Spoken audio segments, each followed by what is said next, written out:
Capítulo 17. Aomame. Seamos felices o desdichadas. A la noche siguiente aún había dos lunas. La grande era la luna de siempre. Un misterioso albor la ceñía por completo, como si hubiera acabado de atravesar una montaña de ceniza, pero dejando eso de lado, era la vieja y conocida luna. La luna que, en el caluroso verano de 1969, Neil Armstrong había marcado con un modesto pero colosal primer paso. Luego, a su lado, estaba la pequeña y deforme luna verde. Esta flotaba arrimada con cierto recato a la grande, como una niña traviesa. «Tengo que haberme vuelto loca», pensó Aomame. «Siempre ha habido una sola luna y ahora también debería haber una sola. Si apareciese otra, tendrían que producirse diversos cambios reales en la vida de la Tierra. Por ejemplo, la relación entre la pleamar y la bajamar cambiaría radicalmente, y eso daría mucho de qué hablar. No puede ser de ninguna manera que no me haya dado cuenta. No es lo mismo que haberme despistado y haber pasado por alto un artículo del periódico. Pero, ¿será real? ¿Puedo afirmarlo convencida al 100%? Aomame frunció el ceño durante un rato. A mi alrededor no dejan de ocurrir cosas extrañas. El mundo avanza a su capricho, a mis espaldas. Es como si estuviera jugando a que, en cuanto yo cierro los ojos, todo se mueve. En ese caso tal vez no sea tan extraño que en el cielo se alineen dos lunas. A lo mejor, un día, mientras mis sentidos dormían, esa otra luna surgió de improviso, procedente de algún lugar del espacio, con pinta de ser prima lejana de la luna, y decidió quedarse en el campo de gravitación de la Tierra. El uniforme y el arma reglamentaria de la policía habían sido renovados. Una unidad policial y un grupo radical habían protagonizado un violento tiroteo en medio de las montañas de Yamanashi. Todo había sucedido sin que ella se diera cuenta. Otra noticia había sido que los Estados Unidos y la Unión Soviética estaban colaborando en la construcción de una base lunar. ¿Habría alguna relación entre todo eso y el hecho de que estuviera aumentando el número de lunas? Escarbó en su memoria para recordar si había encontrado algún artículo relacionado con esa nueva luna en las ediciones reducidas de los periódicos que había leído en la biblioteca, pero no se acordaba de ninguno. Se lo podría preguntar a alguien, aunque no tenía ni idea de cómo podía plantearlo. ¿Y si dijera, oye, me parece que hay dos lunas en el cielo, ¿podrías mirar un segundo o algo por el estilo? Pero esa era una pregunta estúpida bajo cualquier óptica. Si fuera verdad que había dos lunas, el hecho de no saberlo resultaría extraño, y si solo hubiera una, como siempre, pensarían que estaba desquiciada. Aomame se hundió en una silla hecha de tubos, colocó ambas manos sobre los apoyabrazos y se puso a pensar en 10 maneras distintas de preguntar algo así. Incluso probó a enunciar las preguntas en voz alta, pero todas sonaban igual de idiotas. No había remedio. La situación en sí se salía de lo común. Plantear una pregunta lógica era imposible. Estaba claro como el agua. De momento decidió dejar aparcado el tema de las dos lunas. Ya reflexionaría más tarde, puesto que, por lo pronto, no le causaba ningún problema real. Además, tal vez desapareciese de repente sin que se diera cuenta. Al día siguiente, pasado el mediodía, fue al club de deportes en Hiroo e impartió 2 clases de artes marciales y una clase privada. Cuando pasó por la recepción del club, le hicieron llegar, cosa extraña, un mensaje de la anciana de Azabu. Le había escrito que hiciera el favor de contactar con ella cuando estuviera libre. Tamaru se puso al teléfono como de costumbre. «Si te parece bien, ¿podrías pasarte por aquí mañana? Es el programa de siempre. Luego me ha dicho si podríais tomar una cena ligera las dos juntas». «Iré pasadas las 4. Cenaré con ella con mucho gusto», contestó Aomame. «Perfecto», dijo él. «Entonces mañana a las 4:15». «Oye, Tamaru, ¿te has fijado en la luna últimamente?», preguntó Aomame. «¿En la luna?», dijo Tamaru. «¿La luna que está en el cielo?». «Sí». «No recuerdo haberme parado a mirarla. ¿Qué le pasa a la luna?». «No importa», dijo Aomame. «Bueno, hasta mañana a las 4:15». Tamaru esperó un poco y colgó. Aquella noche había 2 lunas. A ambas les faltaban 2 días para el plenilunio. Aomame, con una copa de coñac en la mano, contempló durante un buen rato la pareja de lunas, la grande y la pequeña, como si contemplara un enigma irresoluble. Cuanto más miraba, más incomprensible le parecía aquella combinación. Si fuera posible, le gustaría inquirir directamente a la luna. ¿A qué se debe que de repente te haya salido esa pequeña acompañante de color verde? Pero la luna no le contestaría, por supuesto.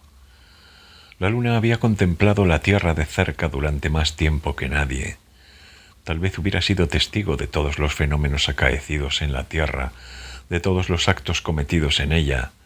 Sin embargo, permanecía en silencio, no los contaba. Cargaba con un voluminoso pasado, fría y certeramente. En ella no había aire ni viento. Su vacío era idóneo para conservar intactos los recuerdos. Nadie podía abrir el corazón de la luna. Aomame alzó la copa hacia ella. ¿Has dormido abrazada a alguien últimamente?, le preguntó Aomame. La luna no respondió. ¿Tienes amigos?, preguntó Aomame. La luna no respondió. ¿No te cansa vivir siempre así de impasible? La luna no respondió. Como de costumbre, Tamaru la recibió a la entrada de la casa. Anoche miré la luna, fue lo primero que le dijo Tamaru. ¿Sí?, preguntó Aomame. Como me hablaste de ella, me inquietó. Al mirarla de nuevo, después de mucho tiempo, me pareció hermosa. Me produjo una sensación de calma.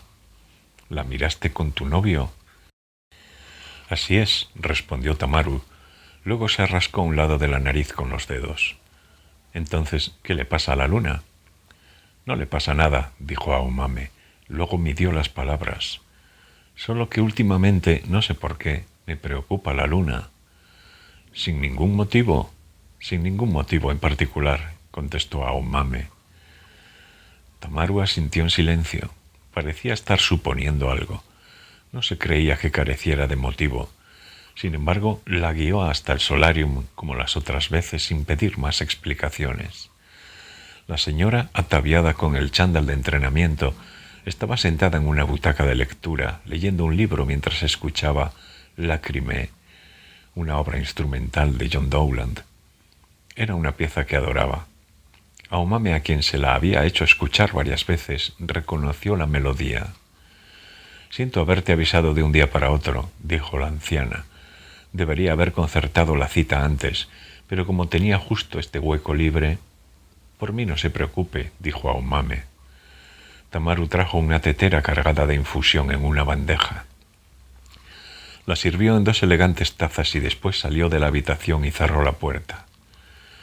La señora y Aomame bebieron tranquilamente la tisana mientras escuchaban la música de Dowland y contemplaban las azaleas del jardín que habían florecido con una explosión de color. Siempre que iba a aquel lugar, Aomame tenía la impresión de encontrarse en un mundo aparte. El ambiente era majestuoso y el tiempo fluía de forma especial. Al escuchar esta música, de vez en cuando me invade una extraña emoción relativa al tiempo, dijo la anciana, como leyendo la psique de Aomame. Se dice que hace 400 años la gente escuchaba la misma música que estamos escuchando ahora. Cuando lo piensa, ¿no tiene una sensación rara? Pues sí, contestó Aomame. Pero ahora que lo dice, la gente de hace 400 años también veía la misma luna que nosotras. La anciana miró a Aomame un tanto sorprendida, luego asintió. Es cierto, tienes razón. Viéndolo de esa forma, el hecho de que en un intervalo de 400 años se escuche la misma música quizá no sea tan extraño. Casi la misma luna, debería decir. Después de decir eso, Aomame miró a la anciana a la cara, pero su enunciado no pareció despertar ningún interés en ella.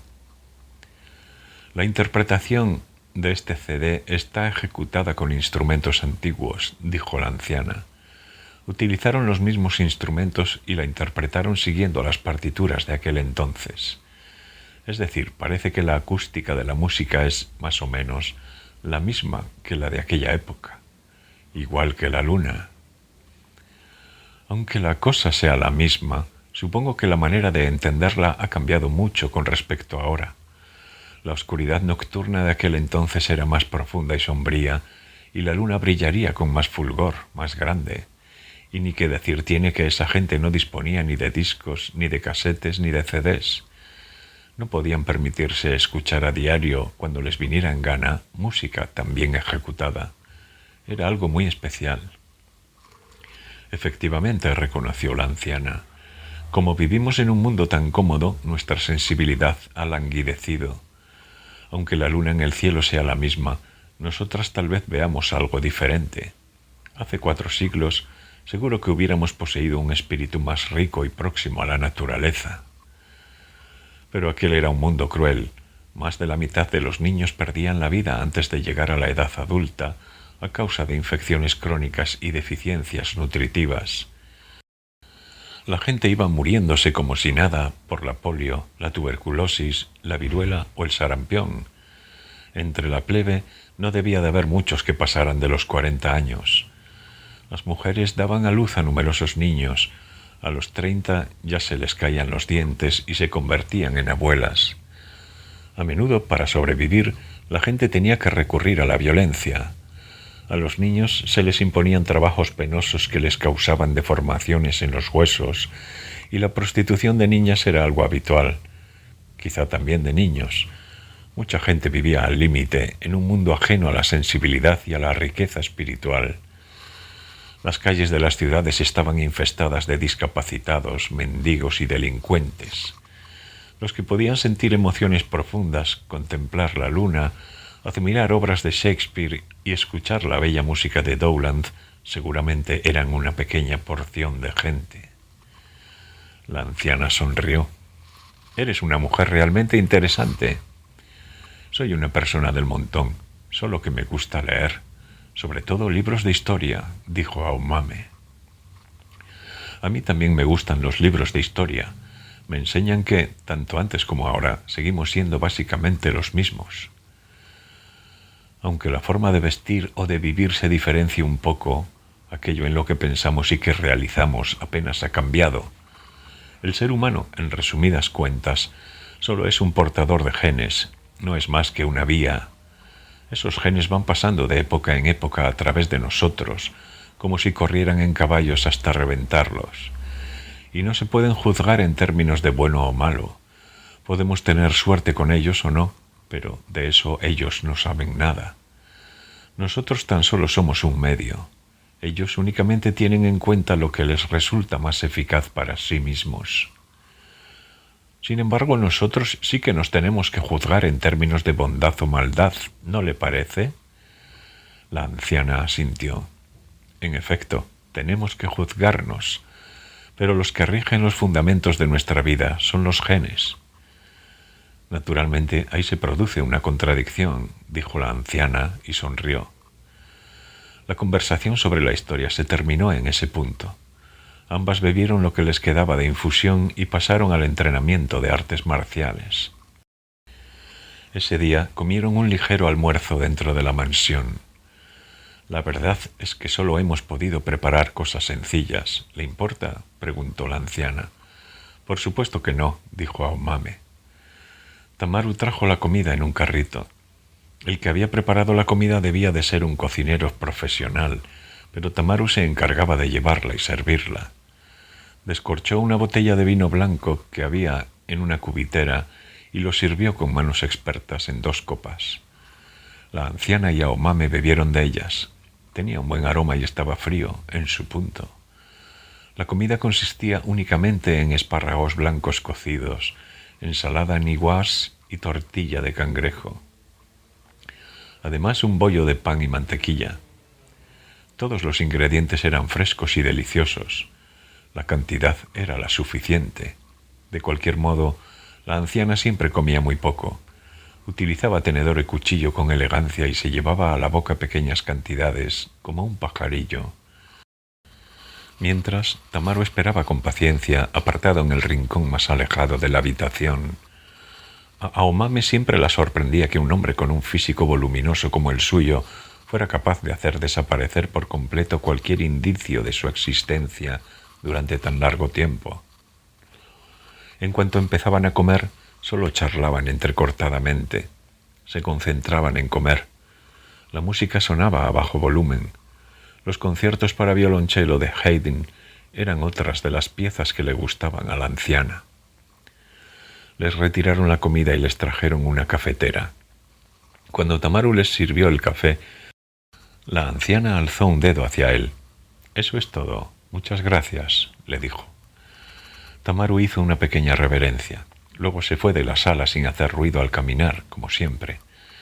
La puerta se cerró en silencio. Mientras ellas bebían el café de sobremesa, el disco se terminó y un nuevo silencio reinó en la habitación. «Usted y yo confiamos la una en la otra, ¿verdad?», dijo la anciana mirando a Aomame directamente a la cara. Aomame asintió modestamente, pero sin reservas. Ambas compartimos un valioso secreto, como si dijéramos, nos entregamos la una a la otra. Aomame asintió en silencio. La primera vez que le reveló su secreto a la anciana fue en aquella misma habitación. Aomame se acordaba perfectamente. Tenía que confesarle a alguien aquel peso que llevaba en el corazón. La carga de seguir viviendo con aquello oprimiéndole el pecho comenzaba a resultar demasiado pesada.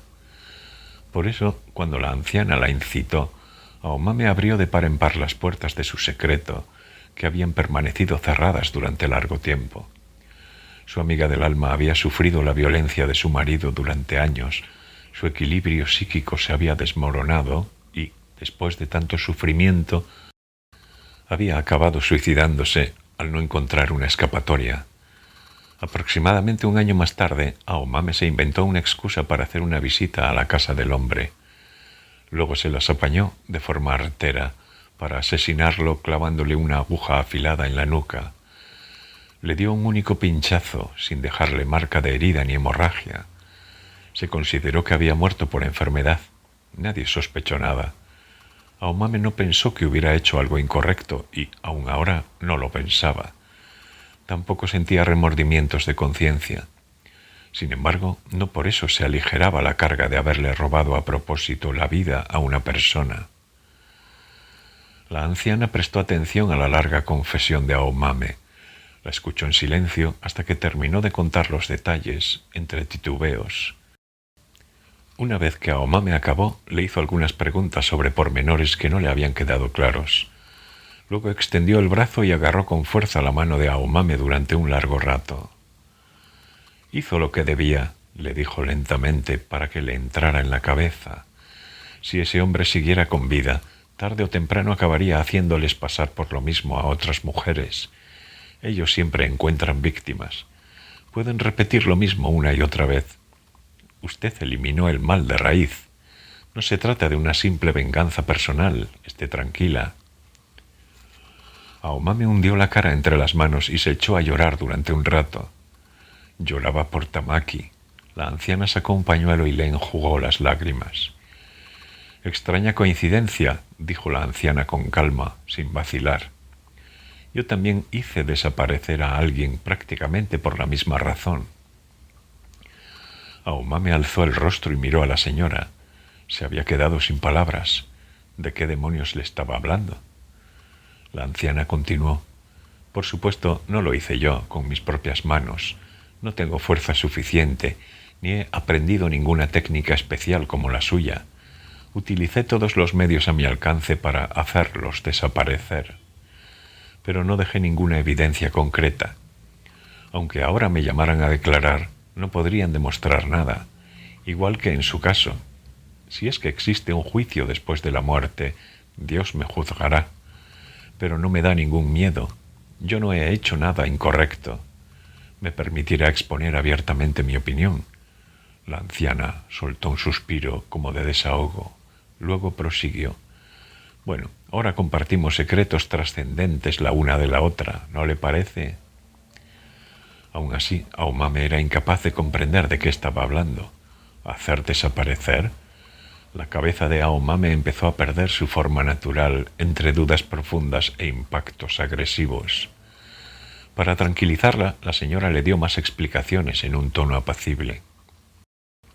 Su hija se había quitado la vida bajo unas circunstancias similares a las de Tamaki. Ella se había casado con el hombre equivocado. La anciana sabía desde un principio que la vida matrimonial de su hija no marcharía bien. Desde su punto de vista, el marido tenía, inequívocamente, un espíritu retorcido. Ya había causado problemas en el pasado y el origen del conflicto parecía profundo. No obstante, nadie podía detener aquella boda. Como cabía esperar, la intensa violencia doméstica empezó a repetirse una y otra vez. La hija fue perdiendo poco a poco su autoestima y la confianza en sí misma, se vio acorralada y cayó en una depresión. Le habían arrebatado su capacidad de autonomía y no podía escapar de allí, como una hormiga que ha caído en el agujero de una hormiga león. Entonces un buen día se atiborró de somníferos acompañados de whisky. Durante la autopsia encontraron en su cuerpo indicios de violencia. Había marcas de contusiones y palizas, fracturas y numerosas quemaduras infligidas con cigarros. En ambas muñecas se veía que la habían atado con demasiada fuerza. Parecía que al marido le gustaba utilizar cuerdas. Tenía los pezones deformados. La policía llamó al marido y le tomó declaración. Hasta cierto punto reconoció que había empleado la violencia, pero alegó que había sucedido con consentimiento mutuo, siempre como una parte de sus relaciones sexuales, y que a su mujer le gustaba. Finalmente, al igual que en el caso de Tamaki, la policía no pudo imputar al marido. La mujer no lo había denunciado y ahora ya estaba muerta. El marido gozaba de un elevado estatus social y disponía de un abogado criminal muy competente. La causa del fallecimiento también fue suicidio, sin lugar a dudas. ¿Mató usted a ese hombre?, preguntó Aomame con decisión. No, yo no lo maté, dijo la anciana. Aomame la observaba en silencio, sin acabar de comprender. El que fue una vez marido de mi hija, ese hombre despreciable, aún sigue con vida. Se levanta de la cama todas las mañanas y camina por la calle con sus propias piernas. No tengo ninguna intención de matarlo. La anciana hizo una breve pausa. Esperó a que Aomame asimilara sus palabras. Lo que le hice al que un día fue mi yerno fue eliminarlo de la sociedad. Lo he eliminado en todos los aspectos. Por azar dispongo de esa capacidad. Ese hombre era una persona débil, no era tonto del todo, tenía elocuencia y poseía cierto reconocimiento social, pero en el fondo era un hombre débil y ruin. Los hombres que emplean la violencia en el hogar con sus mujeres e hijos son todos hombres de carácter débil. Es justo esa debilidad la que los obliga a encontrar a personas más débiles y victimizarlas. Eliminarlo fue sencillo y, una vez eliminado, ya no podrá levantarse nunca jamás. Hace ya tiempo de la muerte de mi hija y, sin embargo, al hombre no le quito el ojo de encima. Aunque decidiera levantarse, yo no se lo permitiría. Sigue con vida, pero es como un cadáver. No se ha suicidado porque no dispone del valor necesario. Ese es mi método. No mato así por las buenas. Inflijo dolor continuo y despiadado sin llegar a matarlo. Es como si lo despellejara. A quienes hice desaparecer fueron otros. Tenía un motivo real para enviarlos al otro barrio. La anciana le dio más explicaciones. Al año siguiente del suicidio de su hija, preparó una casa de acogida privada para mujeres que también padecían la violencia doméstica. En un solar colindante con la mansión de Azabu había un pequeño edificio de 2 plantas deshabitado, porque estaba a punto de ser demolido. Ella lo adquirió fácilmente y decidió rehabilitarlo como casa de acogida de mujeres sin un lugar a donde ir. Fundó un consultorio para mujeres víctimas de la violencia, integrado por abogados del área metropolitana, en el que unos voluntarios realizaban entrevistas y recibían consultas telefónicas por turno. A continuación las ponían en contacto con la señora. A las mujeres que necesitaban un lugar de amparo urgente las enviaban al centro de acogida. No eran pocos los casos en los que acudían acompañadas de sus hijos. Entre ellos incluso había niñas adolescentes que habían sufrido abusos sexuales por parte de sus padres. Se quedaban allí hasta que encontraban un lugar donde instalarse. Se les proporcionaba lo que necesitaban para un día a día provisional. Recibían alimentos y ropa y llevaban una especie de vida en común, ayudándose las unas a las otras. La anciana se encargaba personalmente de los costes que acarreaba. Los abogados y asesores visitaban regularmente la casa de acogida, cuidaban de ellas y charlaban sobre medidas posteriores. La anciana también se pasaba por allí cuando estaba libre, escuchaba las historias de cada una de las mujeres que allí se albergaban y les ofrecía consejos apropiados. Además, les buscaba trabajo y vivienda. Si se producía algún problema que requería una intervención física, Tamaru se presentaba y lo despachaba de forma adecuada. Por ejemplo, habían tenido casos en los que el marido conocía el paradero de su mujer y se presentaba allí para llevársela por la fuerza a casa. Y Tamaru era el único que podía encargarse con eficacia y rapidez de ese tipo de problemas. Pero también se nos presentan casos que ni Tamaru ni yo podemos resolver, para los que no podemos encontrar una medida de auxilio real por mucho que recurramos a las leyes, dijo la anciana. Aomame observó que, a medida que hablaba, el rostro de la señora iba tiñéndose de un brillante y peculiar bronceado. Al mismo tiempo, la impresión de afabilidad y elegancia de siempre disminuía e iba desapareciendo. Se atisbaba en ella algo que trascendía la simple ira o aversión. Quizás se tratara de algo semejante a un núcleo sin nombre, duro y pequeño, situado en lo más hondo de sus sentidos. No obstante, la frialdad de su voz nunca cambiaba. Obviamente no vamos a jugar con la vida de alguien solo porque, si desapareciera, se evitaría la faena de una demanda de divorcio y se entraría de inmediato en el cobro de un seguro. Reunimos todos los factores, realizamos una investigación rigurosa e imparcial y, solo cuando llegamos a la conclusión de que el hombre no merece piedad, nos vemos obligados a actuar. Es el caso de hombres parásitos que solo son capaces de vivir chupándole la sangre a seres débiles. Cabrones de espíritu retorcido, sin posibilidad de cura, en los que no encontramos un motivo para que sigan viviendo en este mundo. La anciana cerró la boca y se quedó mirando a Aomame como si penetrara en una pared de roca. Luego habló en tono sereno. No nos queda otro remedio que hacerlos desaparecer, sea como sea, siempre de modo que no llame la atención de la gente. ¿Eso es posible? Existen diversas formas para que alguien desaparezca, dijo la anciana, tras medir sus palabras. Luego hizo una pausa. Yo he establecido una forma de hacer desaparecer. A mí me funciona. Aomame reflexionó sobre ello, pero la expresión de la anciana era demasiado ambigua. Todas perdemos a personas queridas de manera absurda y nos dejan heridas profundas. Probablemente esas heridas del corazón no puedan curarse. Sin embargo, no podemos quedarnos sentados admirando las cicatrices para siempre. Debemos levantarnos y pasar a la acción, no por venganza personal, sino por amplia justicia. ¿Qué le parece? ¿Le gustaría participar en mi causa? Necesito una colaboradora competente en quien depositar mi confianza. Alguien que pueda compartir secretos y, al mismo tiempo, llevar a cabo misiones. Aomame tardó un rato en ordenar y comprender lo que le había dicho la señora. Se trataba de una confesión y de una propuesta difíciles de creer. Y para tomar una resolución necesitaba más tiempo. Entretanto, la anciana guardaba silencio sin cambiar de postura y miraba a Aomame. No tenía prisa. Parecía estar dispuesta a esperar todo lo que hiciera falta. No me cabe duda de que esta señora debe de padecer algún tipo de demencia, pensó Aomame, pero no estaba loca. No sufría ninguna enfermedad mental. No, su mente era toda serenidad y permanecía estable, sin perturbaciones. Se podía corroborar con pruebas.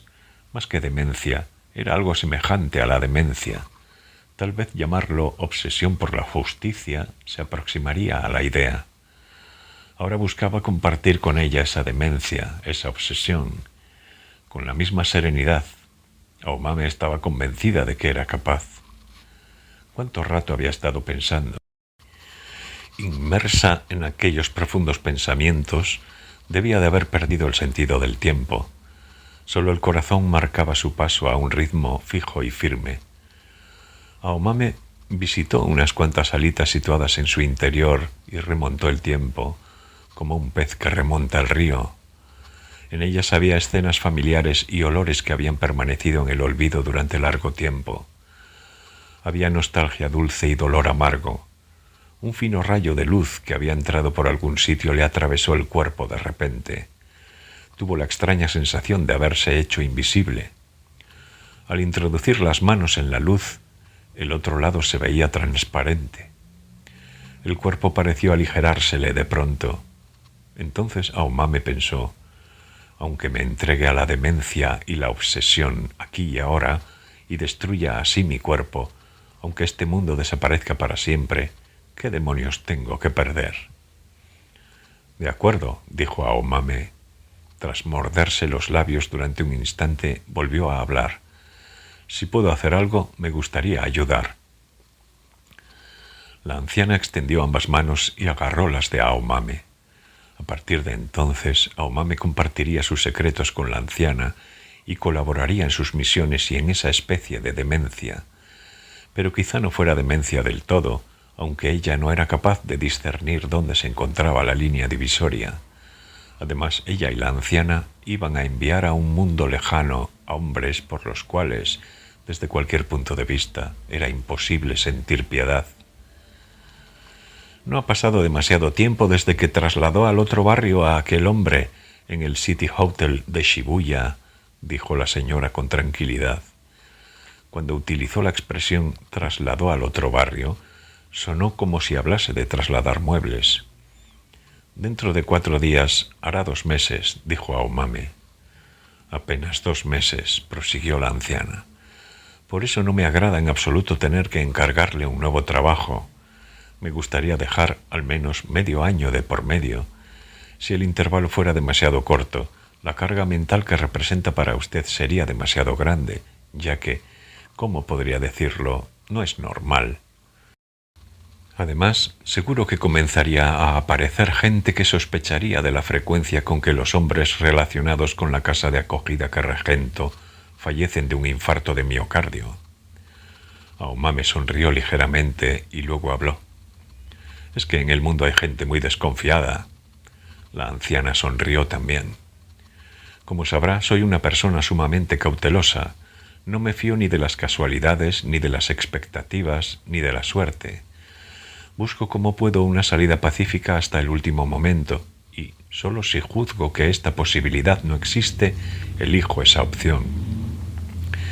Y cuando llevo a cabo eso que me veo obligada a realizar, elimino todos los riesgos que se me ocurren. Inspecciono de forma esmerada y meticulosa todos los factores, dejo todo bien preparado y, después de confirmar que todo está en orden, le toca a usted. Por eso, hasta ahora, no ha tenido ningún problema, ¿verdad? En efecto, confirmó Aomame. Era, en efecto, tal y como decía. Preparaba los útiles y se presentaba en el lugar indicado. La situación había sido preparada con todo detalle de antemano. Clavaba una sola vez una aguja afilada en un punto determinado de la nuca del hombre y luego, después de confirmar que lo había enviado al otro barrio, se marchaba. Hasta entonces todo había transcurrido de forma armoniosa y organizada. Pero, en lo que respecta a este trabajo, aunque me duela, tengo que abusar, en cierto modo, de su confianza. El programa aún no está lo bastante maduro, hay diversos factores indeterminados y existe la posibilidad de que no se pueda facilitar la situación que hasta ahora siempre habíamos preparado. Las circunstancias cambian ligeramente con respecto a las de siempre. ¿De qué manera cambian? El hombre no es una persona con un estatus normal y corriente, dijo la anciana, midiendo con cuidado sus palabras. Para empezar, lleva una escolta muy estricta. ¿Se trata de un político? La anciana negó con la cabeza. No, no es un político. Ya hablaremos de ese asunto más tarde. También he estudiado detenidamente la posibilidad de no tener que enviarla a usted. Pero por ese lado cualquier opción no parecía que fuera a salir bien. La manera convencional de hacerlo no vale en este caso. Lo siento mucho, pero no se me ocurre otro remedio que pedírselo a usted. ¿Es un trabajo urgente?, preguntó Aumame. No, no es urgente. Tampoco hay un plazo determinado para realizarlo. Sin embargo, si tardáramos, el número de personas afectadas podría aumentar. Y la oportunidad que nos han concedido tiene un límite. No se puede prever cuándo se nos presentará la siguiente. Al otro lado de la ventana había oscurecido por completo y el solarium estaba envuelto en silencio. «¿Habrá salido la luna?», pensó Aumame, pero desde el lugar en el que estaba sentada no se veía el exterior. Voy a explicarle la situación con el máximo detalle posible, pero antes me gustaría que conociera a alguien. Ahora iremos a su encuentro, dijo la anciana. ¿Vive esa persona en la casa de acogida?, preguntó Aumame. La señora aspiró despacio y desde el fondo de la garganta se oyó un pequeño ruido. En sus ojos había aflorado una luz especial que normalmente no se podía captar. La enviaron hace 6 semanas de la consultoría. Ha estado 4 semanas sin abrir la boca. Ha perdido totalmente el habla, como en un estado de abstracción. Solo sabemos su nombre y edad. La ampararon cuando la encontraron alojada en una estación con un aspecto horrible y, después de un tira y afloja, nos la enviaron aquí. Con el tiempo he conseguido poco a poco hablar con ella. Me ha llevado tiempo hacerle entender que este es un lugar seguro y que no tiene nada que temer. Ahora ha empezado a hablar algo. Tiene una forma de expresarse confusa y entrecortada, pero juntando pedazos pude comprender más o menos que algo le había ocurrido. Algo horrible que es incapaz de contar. Algo trágico. ¿También la maltrata su marido? No, dijo la anciana con voz seca. Solo tiene 10 años. Aumame y la anciana cruzaron el jardín, abrieron el cerrojo de un portillo por el cual pasaron y se dirigieron hacia la casa de acogida colindante. Era un edificio de madera apartado que, en otro tiempo, se había utilizado principalmente como vivienda para los empleados que trabajaban en la casa, en una época en la que estos eran mucho más numerosos. Tenía 2 pisos y, aunque en sí el edificio era elegante, había envejecido demasiado como para alquilarlo. Sin embargo, valía como refugio para mujeres sin un techo bajo el que vivir. Un viejo roble extendía ampliamente sus ramas como protegiendo el edificio, y en la puerta de la entrada había un bello vidrio traslúcido. Constaba de 10 habitaciones en total. En ciertas épocas estaban repletas y en otras vacías, pero, por lo general, en ellas solían vivir en retiro 5 o 6 mujeres. En aquel momento, la mitad de las ventanas estaban iluminadas. Aparte de las voces de niños pequeños que de cuando en cuando podían escucharse, un extraño silencio imperaba siempre en la casa. Era como si el edificio en sí mismo contuviera la respiración. Faltaban los diversos sonidos que acompañan el día a día. Cerca del portalón de la entrada había atado un pastor alemán hembra y cuando se le aproximaron gruñó por lo bajo y luego dio unos cuantos ladridos. Aumame no sabía cómo la habían adiestrado, pero la habían educado para que ladrara agresivamente si un hombre se le acercaba. No obstante, era con Tamaru con quien más encariñada estaba. Cuando la anciana se le acercó, la perra dejó de ladrar de inmediato, meneó la cola y dio un resoplido con aire de felicidad. La anciana se inclinó y le dio varias palmaditas en la cabeza. Aumame también le rascó detrás de las orejas. La perra se acordaba de la cara de Aumame. Era una perra inteligente, y por algún motivo le gustaba comer espinacas crudas. A continuación, la anciana abrió la puerta de la entrada con una llave. «Las mujeres que están aquí se ocupan de la niña», le dijo la señora. «Viven en la misma habitación que ella y tratan de no quitarle el ojo, porque aún me preocupa dejarla sola». En la casa de acogida, las mujeres se cuidaban las unas a las otras cada día y se fomentaba tácitamente que se contaran las experiencias por las que habían pasado y que compartieran su dolor. Muchas de ellas se habían ido curando poco a poco de forma natural gracias a ello. Las que ya llevaban tiempo residiendo allí enseñaban lo fundamental para adaptarse a aquella vida y les proporcionaban los artículos necesarios a las que llegaban nuevas. La limpieza y la cocina estaban organizadas por un sistema de turnos. También había, claro, quien prefería estar sola o quien no quería compartir su experiencia con los demás. La soledad y el silencio de esas mujeres eran respetados. Sin embargo, la mayoría de las mujeres deseaba contar su historia con sinceridad a otras mujeres que habían corrido la misma suerte y relacionarse con ellas. Dentro de la casa estaba prohibido beber alcohol y fumar, además de salir sin permiso, pero no existía ninguna otra restricción. En el edificio había un teléfono, un televisor y una sala común al lado del vestíbulo. Esa sala disponía de un viejo juego de sofás y una mesa de comedor. Parecía que muchas de las mujeres se pasaban la mayor parte del día en sus habitaciones. El televisor, sin embargo, apenas lo encendían, y si lo hacían lo ponían a un volumen prácticamente imperceptible. Las mujeres preferían leer a solas, abrir el periódico, hacer punto o pegarse a alguien y cuchichear. Alguna también pintaba a diario. Era un espacio extraño, como en un limbo transitorio entre el mundo real y el mundo de ultratumba. La luz se apagaba y se estancaba. Siempre dominaba el mismo tipo de luz, estuviera el día despejado o nublado, fuera de día o de noche. Cada vez que visitaba aquellas habitaciones, Aomame sentía que se encontraba fuera de lugar, que era una intrusa desconsiderada. Aquello era como un club que requería un carácter especial. El origen de la soledad que embargaba a las mujeres era diferente al de la soledad que Aomame sentía. Cuando la anciana se asomó, las 3 mujeres que había en la sala de estar se levantaron. Se veía a primera vista que sentían un profundo respeto por ella. La anciana les dijo que se sentasen.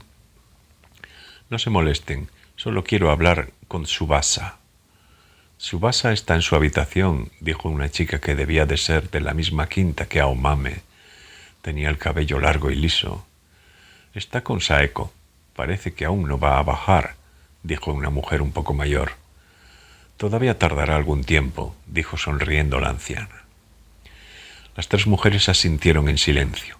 Sabían lo que quería decir con tardar algún tiempo.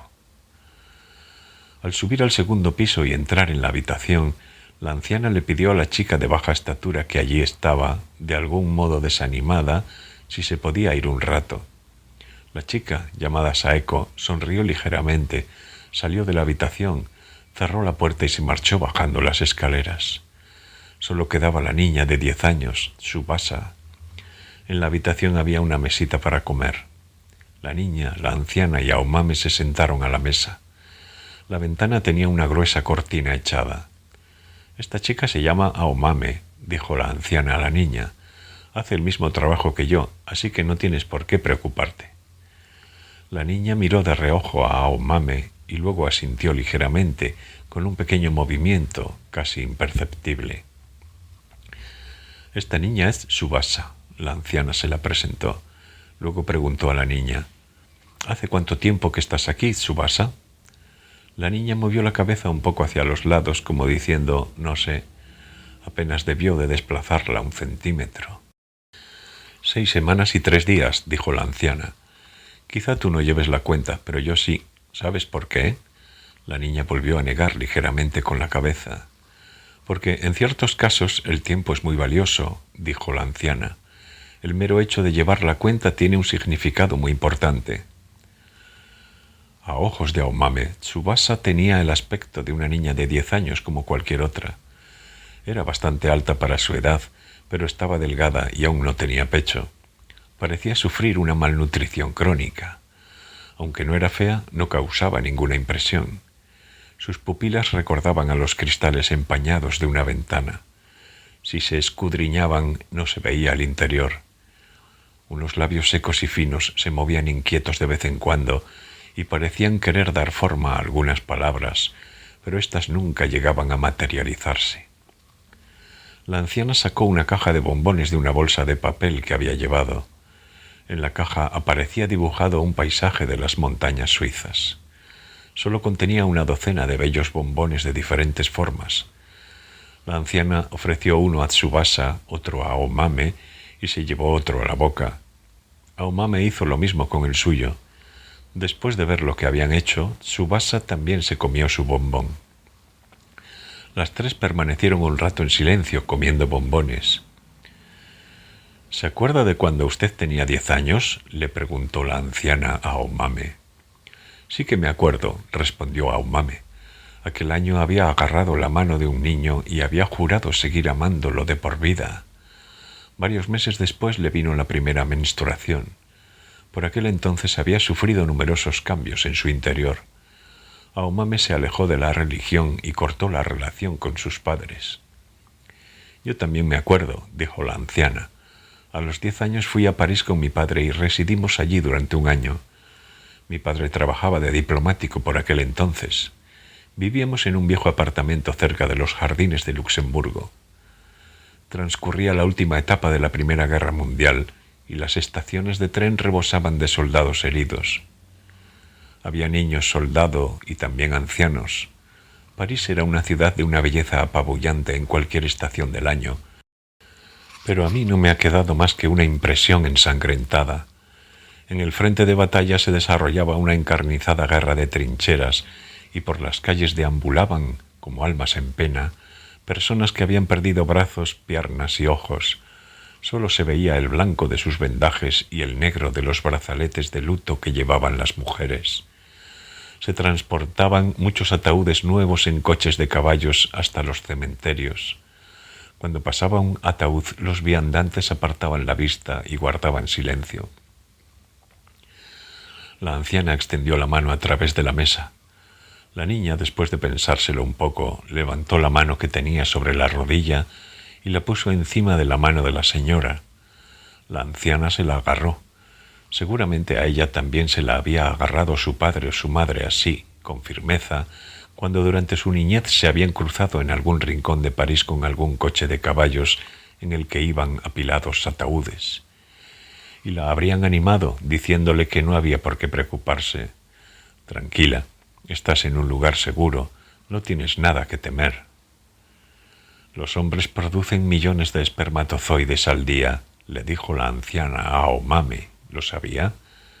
No sé el número exacto, dijo Aomame. Por supuesto, yo solo sé la cantidad aproximada. En cualquier caso, son innumerables, y los hombres los envían de una sola vez. Sin embargo, el número de óvulos maduros que las mujeres envían es limitado. ¿Sabe cuántos? Exactamente no lo sé. En toda su vida no son más de aproximadamente 400, dijo la anciana. Los óvulos no se renuevan cada mes, sino que el cuerpo femenino los alberga tal cual desde su nacimiento. Tras la primera menstruación, cada mes, la mujer los madura uno a uno y los expulsa. Esta niña atesora esos óvulos en su interior. Como aún no le ha venido la primera regla, deben de estar prácticamente intactos. Deben de estar bien guardados en su cajón.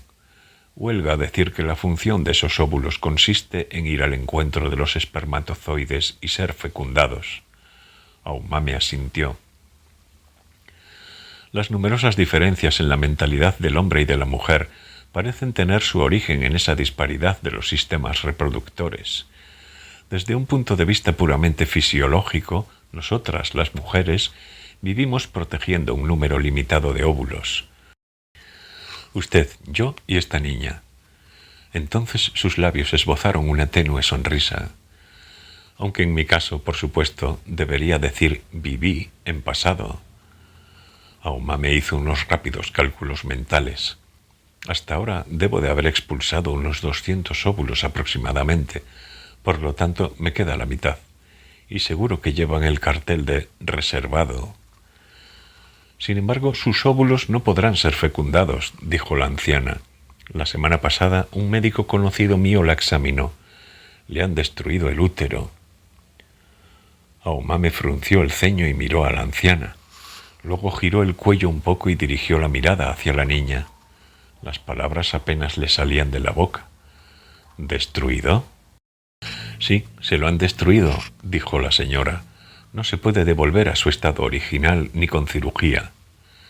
¿Quién demonios ha hecho eso?, preguntó Aomame. Todavía no lo sé exactamente, respondió la anciana. La Little People, dijo la niña.